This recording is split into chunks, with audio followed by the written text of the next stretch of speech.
You are about to learn about 7 parks that we will want to keep a close eye on because I predict that their coaster skyline will be changing forever in 2025, including a park that you least expect and one that could be determined to build a bigger, faster, and better version of Iron Gwazi.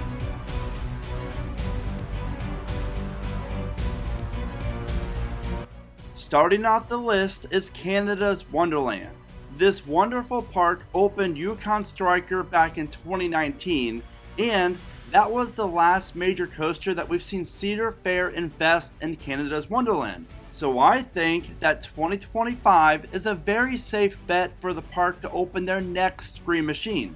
And with the surveys that Canada's Wonderland shared a few months back, this coaster could become the best one at the park when it opens. We saw 3 options that the park shared with us: a family wooden coaster concept similar to something like Zambezi Zinger. And while that concept looks great, I do not think this will be opening in 2025.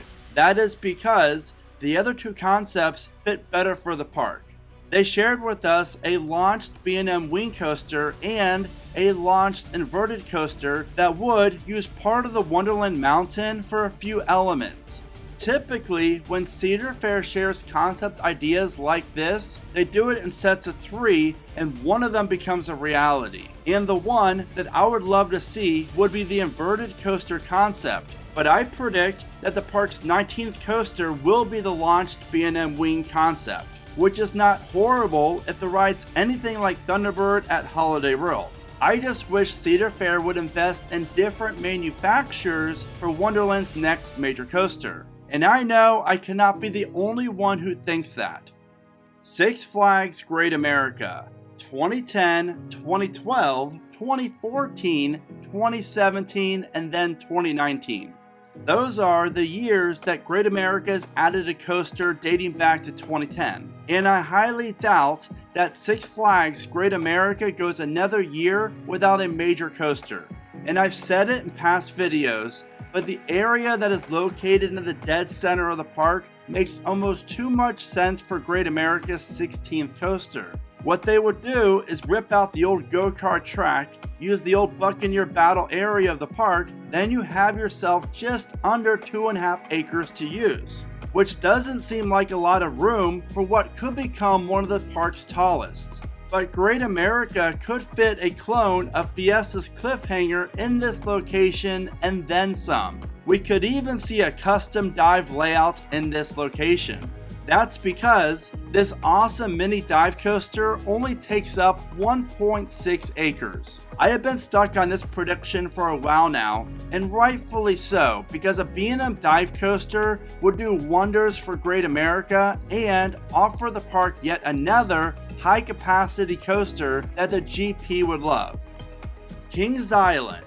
It's either 2025 or 2026 for the Vortex replacement. And I got to admit, I'm torn on the year, but I do think 2025 could be it, and here is why.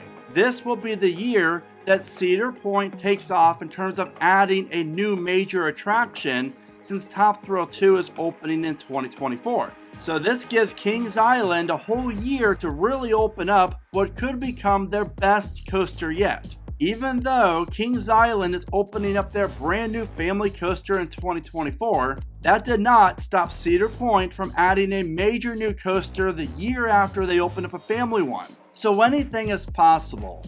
And as far as what type of coaster, well, I created a coaster concept that would become the best steel coaster in Kings Island's history, and I would love for you to check it out if you already haven't, and let me know your thoughts about it in the comments. And you can find the link to that video in the description of this one.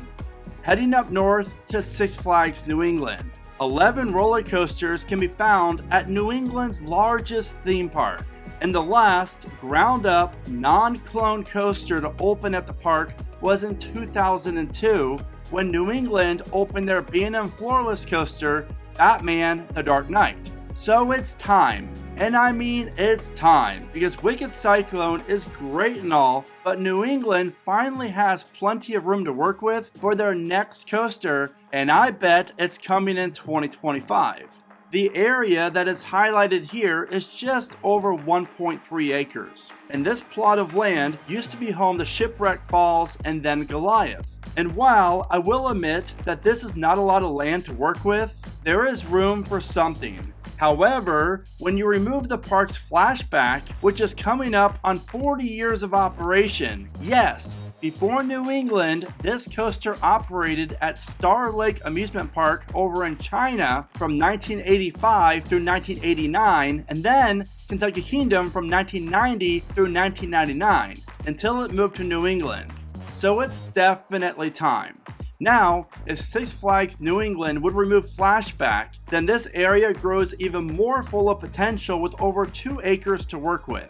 But the question is, what type of coaster could New England add next? Another B&M dive? While I do love this fit, and I think it's the smartest move for the park, I predict that we will see a brand new intimate multi-launch coaster that features a spike added in this area. A ride like this would give New England another top-notch coaster, and this would look great in the north end of the park.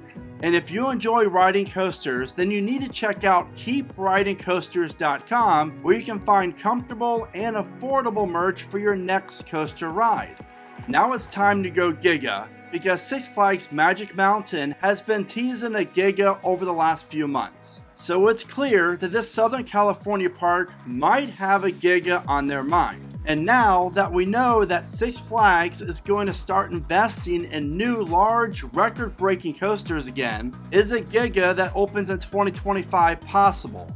Currently, Magic Mountain offers the record for the most coasters in a park, and by adding number 21 would be a great thing to see in 2025. However, there's a catch. In order to add a new coaster, Magic Mountain really needs to get their crap together and open up all the coasters, if possible, on a consistent basis, because 2023 has not been a pleasant year for the park. And it's a pretty common thing to see 4 to 7 different coasters closed all at once. If the park works all these issues out, then Magic Mountain is set to have a hell of a year in 2025. As far as what type of coaster, there are a ton of options that I can see coming to the park. And I really do think there's potential for a Giga. Again, slight potential. But what about a brand new Vekoma tilt coaster? Magic Mountain could easily market this as the largest tilt coaster on the West Coast, assuming that Circuit Breaker opens in Texas before then. Six Flags and Vekoma will be working together on a lot of projects over the next few years, and that's a great thing. Now, before I share with you the last 2 parks on this list, if you enjoyed this video, then all I ask you to do is give it a thumbs up. That is by far the best thing you can do to help support the channel. Also, please remember, if you did not enjoy the video, give it a thumbs up. I really do appreciate all the support and every like.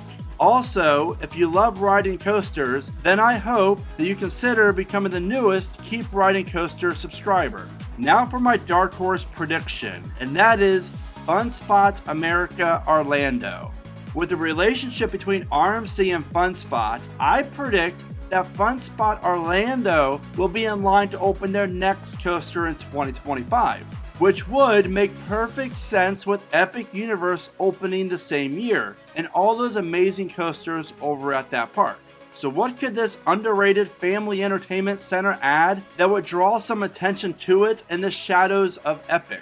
Now what if, and this is a huge what if, but what if we would see the world's first RMC T-Rex coaster open at Fun Spot Orlando? In fact, what if Fun Spot Orlando built the tallest and fastest coaster in Florida? Now I agree, this is a very bold idea that I have, but I love it. But in reality, I think an RMC single rail coaster would provide the park with some great marketing value. But if Fun Spot Orlando blew us all away with the RMC T-Rex, I could see it being around 215 feet tall, featuring airtime hills, inversions, and so much more. But the biggest question here would be the price tag. Does Fun Spot want to spend that type of money for a major coaster like this? Especially after they just built Air Force One at Fun Spot Atlanta this year.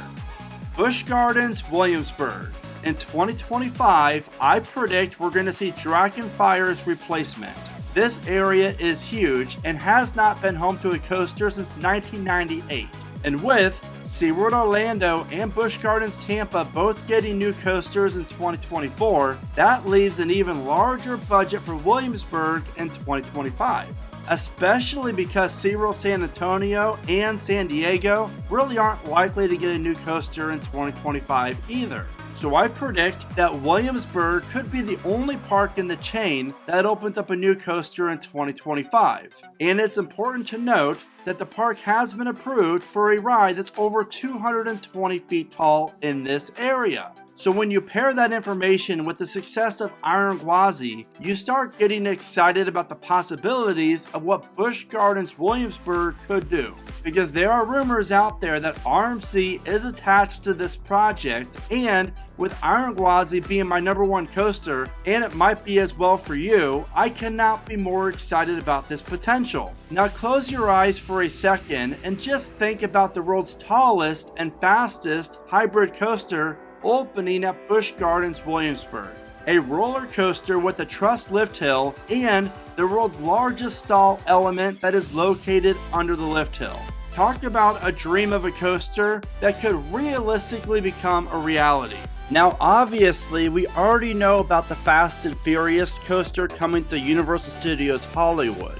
And this thing looks epic, and 2025 will most likely be the year this coaster opens. So those are the parks that I predict will be adding a major coaster in 2025. Are there any parks that I missed that you think could open up a major coaster in 2025 as well? Please let me know in the comments. And as always, thank you so much for watching. Remember to smile today, think positive, and keep riding coasters.